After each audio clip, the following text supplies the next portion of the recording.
Doctor Baba Saheb Ambedkar open university.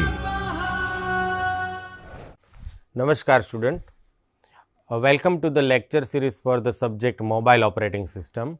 I Dr. Himanshu Patel welcome you from the Chaitanya studio of Dr. Baba Saheb Ambedkar Open University. Let's begin with our agenda of today's lecture. In last 2 decades, the power of computing has changed. Nowadays, computers are becoming more powerful. The storage capacity and computing speed are extremely fast. Today's computer applications are becoming user friendly with fast processing capability. In this information age, everyone is concerned with the computer and its performance. Nowadays, computer with good speed is basic necessity of people. People do majority of their work with the help of computer. They use computer for online shopping, booking a railway or air ticket, account management, storing files and many more uses are there. Have you ever thought how all these work are done? How does the computer manage all the work given by the user without any errors? Well, how does the computer manage all the attached device or hardware with the help of user? In the beginning of computer era, the task to be performed by user were directly given to hardware. These made the uses of computer difficult as user had to know the architecture of computer system. Later on, various softwares were designed to assist the users. The software minimize the interaction of user with hardware, thus allowing users to perform all functionality easily. This software that operates the computer system is known as operating system or simply OS. An operating system which runs on computer is called generalized operating system, and we will use the term operating system or OS for any generalized operating system. An operating system is the first program that loaded into computer by a boot program. It manages all the applications run on the computer. An operating system acts as a layer between the user or application and hardware. It generally works in background without letting us know who is managing all hardware and application on computer. So, here we discuss layer of operating system. So, as shown in the figure, an operating system plays a role of intermediator between applications and hardware. Here, user gives input to the applications. Based on that, OS perform processing and get result with the help of hardware and transmit it back to application for delivering same to the user. An operating system can also be defined in the many ways. First of all, it is an integrated space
In operating system can be defined in many ways. It is an integrated set of specialized programs used to manage overall resources and operation of the computer.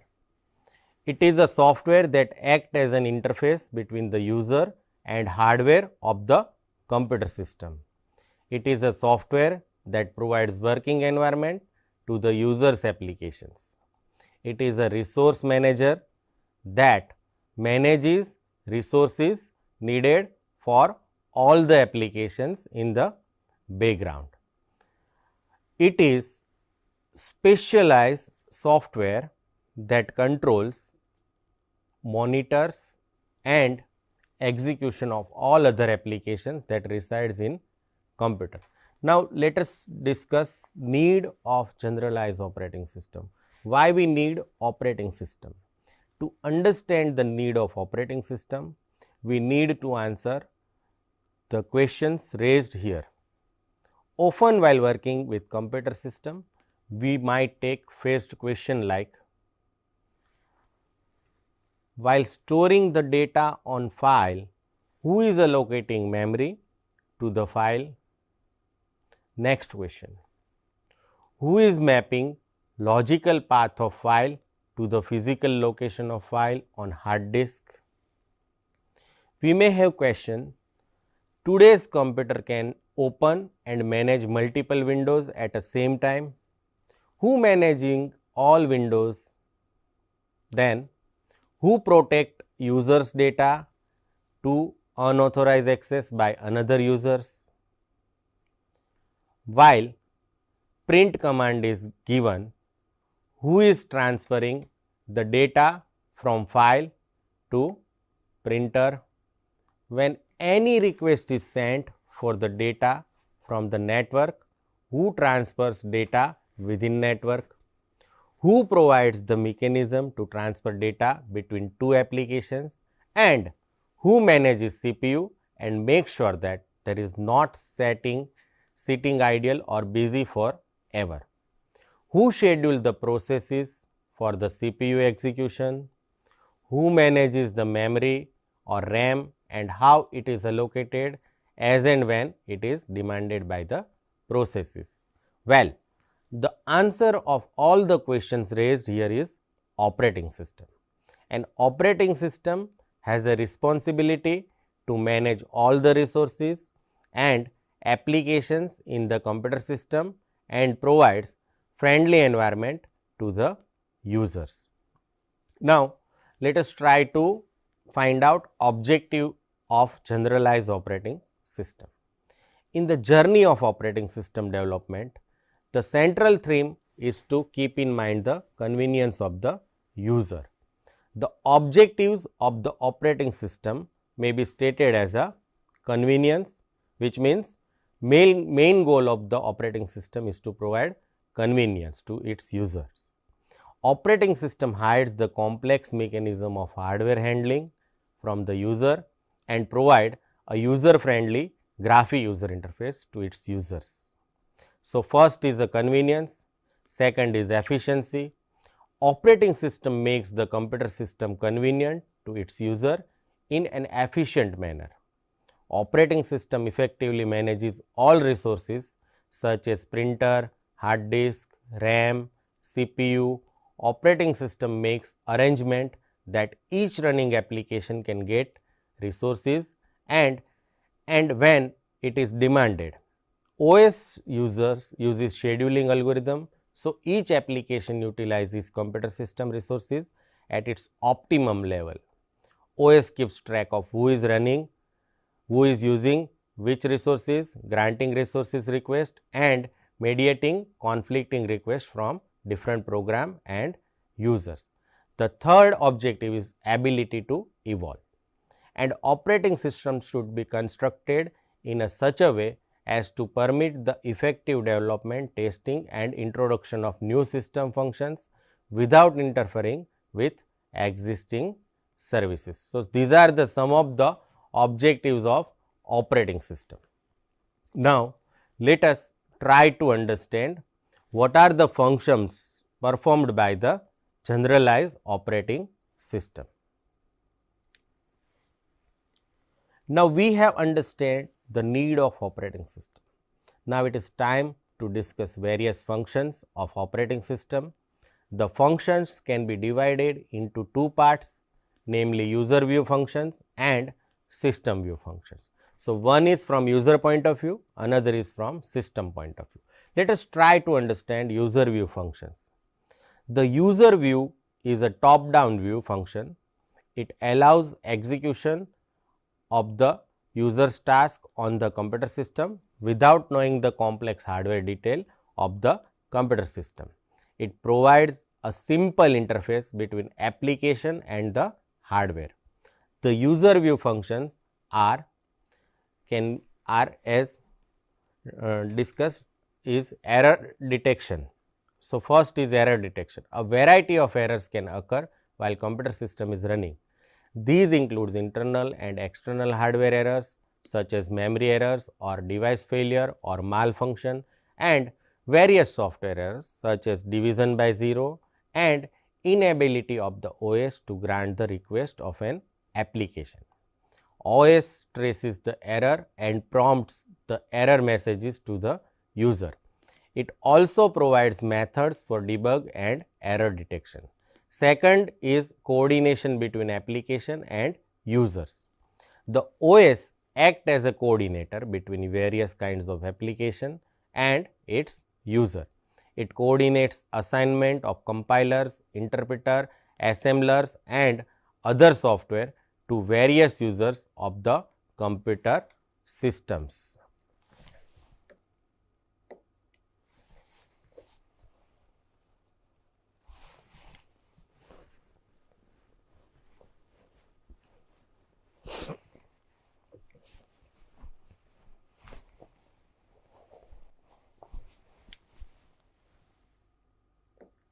The next function is software development and execution. The OS provides a variety of services for the new software such as various kind of editors and debuggers that help user to develop software efficiently and speedily also. All software works on specific set of instruction. OS helps in patching and execution of these instructions. The next function is access to I/O devices. The input output devices has own set of instruction and control signals for operation. The OS converts the I/O device specific set of instruction and signal to uniform interfaces, so user can access such I/O device in a simple way. The next function is file access mechanism. The operating system provides a file access matrix. Each file has a specific rights of read, write or read, write for its users. The OS maintains the file access rights by various mechanisms to provide access to its user. In the case of system with multiple users, the OS may provide protection mechanism to control access to the files. The next function from user point of view is system access. The OS provides a protection method to its resources and data from unauthorized users and solves conflict for resource disputes. The OS has a control access as a whole and specific resource also. The next is a system view functions. We have discussed user point of view functions. Now we discuss what are the functions performed by operating system from system point of view. The OS performs the most of functionality in background, which is called system view function. Managing the hardware, application of CPU, memory management are done in background without the user knowledge. Therefore, from the computer systems point of view, the OS is a specialized program that controls the allocation and retention of all the resources in the computer system. The system view functions are memory management, which means each running software on computer system demands memory dynamically. The OS provides functionality for the memory management. The OS keeps keeps track of the primary memory, like what part of it is in use, by whom, what part is not in use, etc., and allocates the memory when software requests it. The next function is processor management. Each running software acts as a process at a machine level. At a time, many processes stand in a queue to execute set of instruction. The OS provides scheduling mechanism to allocate the processor or CPU to process and retain the processor when it is no longer required. The third task or function is device management. The OS keeps track of all the devices attached with the computer system through the virtual machine manager or drivers. OS provides instruction to the device and receives output for the device. The next system point of view function is file management. The files require physical memory or secondary memory in the computer system. The OS allocates and retains the physical memory as file needs to be saved on hard disk. It also provides the method to retrieve the data from the physical location whenever needed. The next is important, system performance. The OS keeps eye on the performance of the various attached devices. It records the delay between the request for a service and response from the system. So, these are the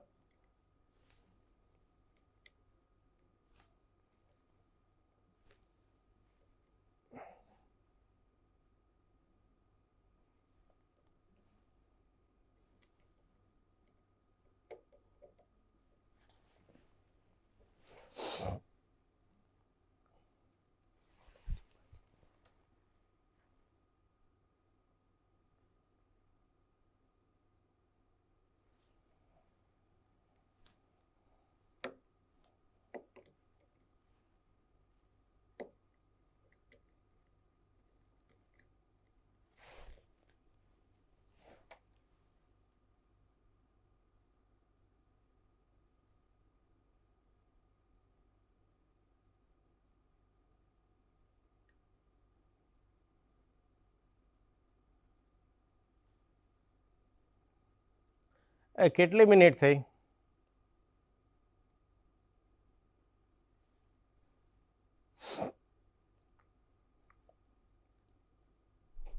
કેટલી minute થઈ? હા તો બાકી છે હજુ. આ ઓલું button skip વાળું દબાઈ જાય ને એટલે અઘરું પડે છે.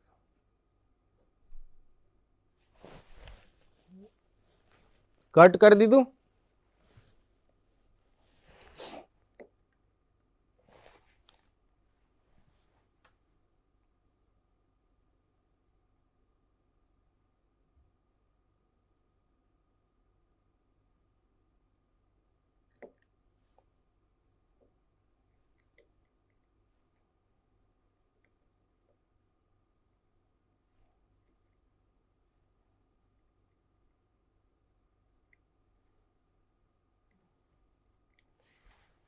Now, let us understand the types of operating system. We have seen the basic function and architecture of generalized operating system. Today, a variety of operating system exist. For the day-to-day uses, we have Windows, Linux and Ubuntu operating systems. Network operating system is used to handle several computers on network, and embedded operating system is used to manage mobile devices, and real-time operating system like RT Linux is used to handle real-time tasks without the time delay. Thus, depending on the requirement and project types, an operating system is used. Now, let us discuss first type of operating system, which is multitasking operating system. Today's most modern operating systems are multitasking. As name itself suggests, multiple tasks. Here, tasks may be process, thread, programs are stored in main memory, and executed at a time.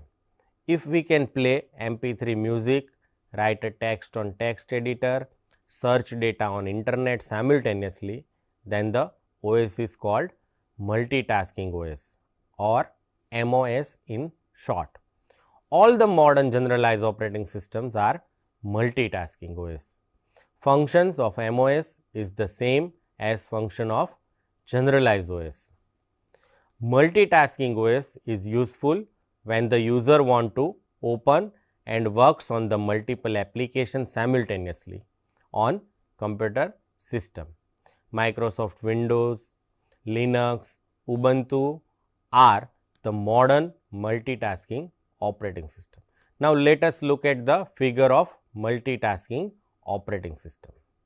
Multitasking OS works on the time sharing and context switching concept. Here in time sharing system, each process is assigned some specific quantum of time for which a process is meant to be executed. For example, there are 3 processes P1, P2, P3 ready to execute. So, each of them are assigned some time quantum for which they will execute, e.g. time quantum, for example, time quantum of 10 nanoseconds.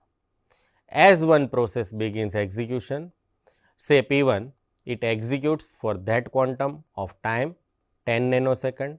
After 10 nanosecond, the CPU starts the execution of the other processes, say P2, for the specified quantum of time after 10 nanosecond. The CPU starts the execution of the other process, say P3, for the next 10 nanosecond. At the end of the time quantum, OS removes one process, say P1, from the CPU and send second process, say P2, in the CPU for execution. It is called context switching. Here, time quantum is too small and context switching happens very fast. A user cannot feel the interrupts in the process execution. This way, the user is given the illusion that multiple tasking are being executed simultaneously, but actually only one task is executing at a particular instance of time. Now, what are the advantages of multitasking operating system? We discuss one by one. The multitasking operating system works on fixed time quantum, is able to provide quick response on request. So, this is the first advantage. Second advantage is that it makes optimal CPU utilization at maximum, resulting in less CPU idle time. CPU always keeps busy, that is the another advantage. Third advantage is it allocates fixed time quantum to each process. Hence, each process gets an equal opportunity of execution. The next advantage is that all tasks run smoothly without glitch in performance. User can run a single task or multiple tasks with easy on computer system is another advantage. Computer resources like RAM, processor, IO device and hard drive are superlatively managed by operating system, but it has some of the disadvantage too. Now, we discuss disadvantages of multitasking operating system. The multitasking operating system shares the computer resources among the multitask that raise reliability issues for the operating system. In the multitasking OS, multiple tasks exist in main memory at a time. At times, it may cause shortage of memory. So, this is another advantage.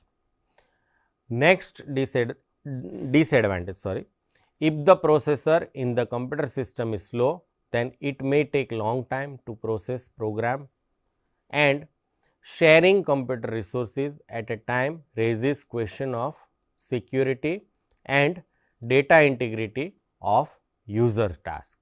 So, these are the disadvantage of multitasking operating system. In this lecture, we have discussed about what is operating system, what are the objectives of operating system, what are the functions performed by the operating system, what are the functions performed from user point of view, what are the functions of the operating system performed from system point of view. We have also discussed some types of one type of generalized operating system, that is multitasking operating system. I hope you enjoyed this session. Thank you and happy learning. स्वाध्यायः परमः